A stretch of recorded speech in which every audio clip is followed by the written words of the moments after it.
Good Lord.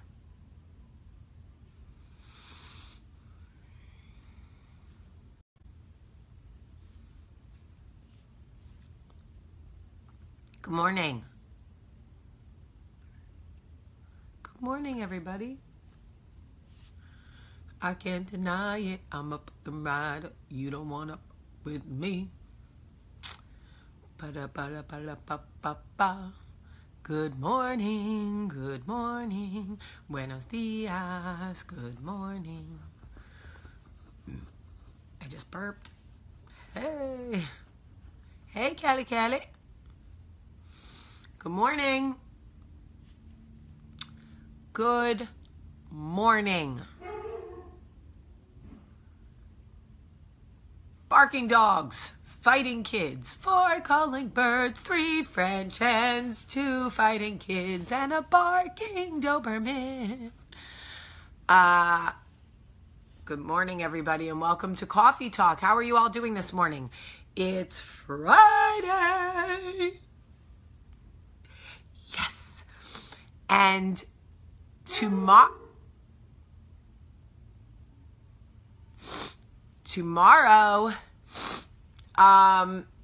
the Sullivans are going on spring break, and I cannot wait. I am taking a week off of work because then I have to be gone for 2 weeks. Yeah, you heard. I have to be gone for 2 weeks after spring break. So tomorrow we leave for spring break, and I am taking 1 week to just do nothing. And it is going to be glorious. I mean, obviously some work stuff will creep in, but mostly no. No.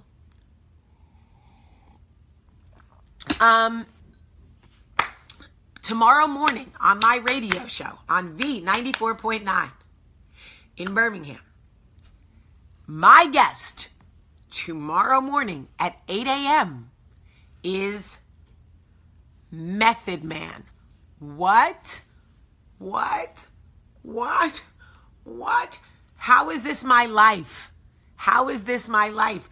I don't even know what I'm going to say to this man. I'm going to say, listen, I need 10 seconds to be like, I don't know how this is my life. I have loved Method Man for so long that I can't remember a time in my life where I didn't love him. For me, he is, this whole coffee talk will go off the rails, y'all. And we will go right off the rails into the gutter, and everybody will be naked. And it'll be fine with me. But some of you are very conservative, and I'm not trying to disrupt you in your morning routines. Amanda Hiltz, thank you for reading my book. I will still be doing coffee talk on spring break, of course. I got to keep you guys updated with my, I don't know, tan lines. So Method Man is my guest tomorrow morning. I'm going to post the link. If he's open to taking callers, I will take callers. But my armpits are sweating now. See what y'all did? It smells pretty good too. It's called Pheromones, baby. Pheromones. Okay. So I want to talk to you about microaggressions. Microaggressions are things that people say to us in our day that we don't necessarily realize from the jump that are meant to chip away at us. People say microaggressions to us, and they're so almost passive-aggressive, almost not that insulting, that we, a lot of times, they're posed as serious questions. They're posed as concerns for our lives. So a lot of times we don't know how to take it, right? We know how to handle aggression. When someone says, you ain't shit, you're like, whoa, hey, don't say that to me. That's aggression.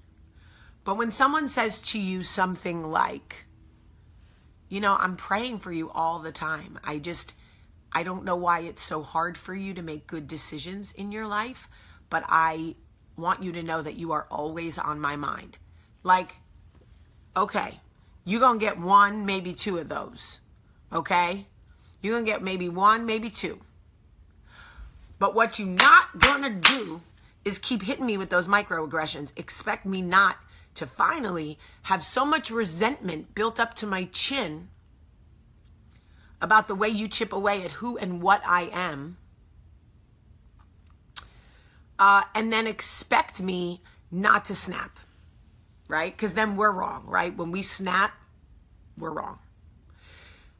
Like, yes, when people ask if you're tired constantly, you look so tired. Are you getting enough sleep? Okay, you're going to get one of those. Oh, girl, it's been like 3 days in a row. You just look tired. Okay, see, now what you're not going to do is tell me I look like shit, because that's what I'm hearing now. That's what you're saying now. This is no longer about concern as to whether I'm getting enough sleep. What you're trying to do every day at work is tell me I don't look good. And that, I'm done. I want to tell you guys something. All right, ready? I need everybody to take a deep breath and let their guard down. Because what I'm going to say, for those of you who are not comfortable talking about race, whether it be Hispanics or African Americans, you know I am, and you know I am a stan for minorities. I am a stan for equality. I am a stan for using my voice to help anybody who feels underserviced. Women, anyway, that is my calling, maybe not yours. So I'm going to ask you to put your defenses down, set them down on your coffee table, and just listen to what I'm going to say. A couple of years ago, I was working on a project where there were primarily white people writing on the project. And, okay, no, there were all white people. What am I talking about? And we cast, it was one of my first projects, so I was a little bit more nervous to speak up for somebody, okay? Because I was new in the room, right? Anyway, we cast an actor who was originally white as a black actress, a female. And one of the writers said, well, now I need to rework all the dialogue. And I said, why? And she said, well, because you cast a black actor. And so I was like, well, I'll take a look at the dialogue if you want me to. And so I'm reading the dialogue, and the black actress laughed at me. She was like, you didn't get that, did you? And I was like, no. She was like, but you knew it didn't sound right. You knew it didn't feel right, but you didn't really understand what it was. And I was like, no. I was young. I mean, not young in age, but young in my career. And she said, that's microaggression, Jamie. That's a microaggression. That is her way of saying, well, now I have to write for a black voice, and I don't know how to do that. So what do I need to do? Like throw in a few bros, maybe grab a crotch or like whatever. And I was like, that can't be real. And she was like, oh, you're so cute because you want to be better, but you're just learning. You see, until your eyes are open to the types of microaggressions that are out there, especially against women, I'm just going to keep that 100% with you. And especially against minorities. Yo, I am all the way out of my chair on that one. Okay? What I realized was the writer wasn't maybe she was, but I'm going to give her the benefit of the doubt. The writer wasn't intentionally trying to disrespect this actress. These are microaggressions that eat away at people's self-esteem, make them feel bad. People do it to women all the time. Nobody ever says to my husband, who travels, who works full-time, who does what I do, nobody ever says to Michael, you must be so tired. You must really miss the kids. Never. Nobody ever says to my husband, you must really miss the kids when you're gone. The kids must really miss you when you're gone. That shit is microaggression. It is microaggression against me. It is women who judge the choices that I make in my life, who are not brave enough to say, girl, I think you spend too much time away from your kids. My opinion is you work too much, Jamie, and you travel too much. So instead they say, gosh, the kids must really miss you when you're gone. Or who watches the kids when you're traveling so much? Bitch, I will motherfucking... Okay? Microaggressions in your life, in any part of your life, when they say things like, oh, you're going to try to diet again? I love that for you. What diet are you going to try this time? But mind your business. The diet where I eat ignorant women who judge me, so I will eat you. Get out of my face.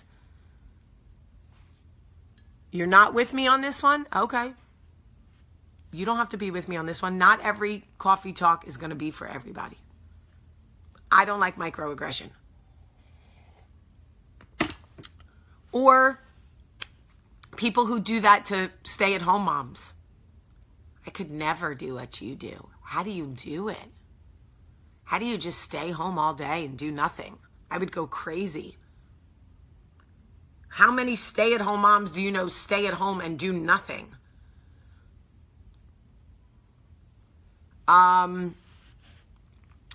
There are microaggressions, and the reason that I want to bring this up to you is that if you're not careful, microaggressions will build resentment up in your personality, like plaque on your teeth.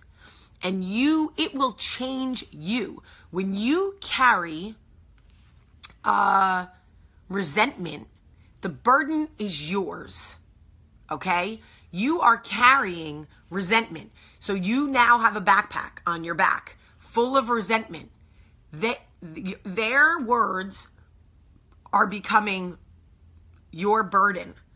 And if you are not careful, it will spill over into every relationship you have. Like, when you see something in microaggression, when someone says something to you that is, a microaggression, you have to say something. You have to, that I'm not with you as a micro. You have to say something. You have to say to somebody, okay, listen, I appreciate your concern, but I am going to ask now that you never bring up my job or how much I travel or who takes care of my children again if you want this friendship to continue. It is a decision that I make for me and my family, and I'm not interested in any questions about it. Set a boundary immediately. If they're not comfortable with it, if it bothers them, if they don't like the fact that you check them on it, they don't care about your peace, they're not interested in protecting your peace in any way. They just want to be in your business and make you feel bad about yourself because they are missing something in their own life. Trust me, and it's usually sex, and that is the truth. Because women who are getting laid on the regular do not act like that. So, anyway, I need you guys to protect your peace at all costs. You are entitled to live a life that is peaceful, that is happy, that is void of judgment or microaggression on any level. You are entitled to that. You deserve that. That is what you were created for. You were not created by our beautiful, amazing Creator to live on this earth and carry resentment. No. Nope. Okay. I love you all. Okay, Adrian, we get it. Adrian believes that people can be coming at you with the most pure of intentions, and I have to agree with her. There are people in the world who will ask if you're tired out of genuine concern. I am going to trust that 99% of you are smart enough to recognize the difference between genuine concern and microaggression. Okay? Adrian, I agree.